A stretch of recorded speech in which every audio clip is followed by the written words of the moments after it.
Hello everyone, আজকে আমি দেখাবো কিভাবে মাটির পাটাতে মশলা বাটে। আমি প্রথমে জিরা বাটার জন্য জিরা নিয়ে নিব, তারপর এলাচ দারচিনি এসব নিয়ে নেব, তারপর একটু আদা নিয়ে নেব। তারপর এই যে এটা আপনারা দেখতেছেন, এটা হচ্ছে বাঁশের নুড়ি। আমরা সাধারণত রংপুরের মানুষরাই চিনে থাকবো, এই বাঁশের নুড়ি দিয়ে আমরা মশলা বেটে থাকি।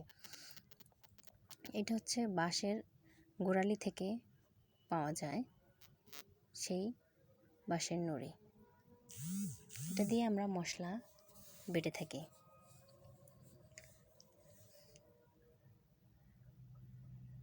দেখেন কীরকম মশলাটা পেস্ট হয়ে গেছে। তারপর আমি রসুন কুচি করে রাখছি, রসুনটা অ্যাড করছি, রসুনটা বেটে নিব। তারপরে দেখেন কি সুন্দর একদম পেস্ট হয়ে গেছে, অনেক সুন্দর হয়েছে পেস্ট। আমি আরেকটু বেটে নিব ভালো করে পেস্ট করার জন্য, আমার মশলাটা যেন ভালো করে পেস্ট হয়ে যায়। দেখেন মাটির পাটাতেও কিন্তু মশলা বাটা যায়।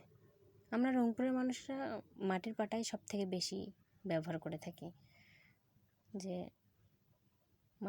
এইটা হচ্ছে শর্টকাট উপায় আমাদের জন্য। আমরা শিলপাটা খুবই কম ইউজ করে থাকি, কিন্তু আমরা মাটির পাটাই সবসময় ইউজ করি, এটাই আমাদের জন্য কমফোর্টেবল।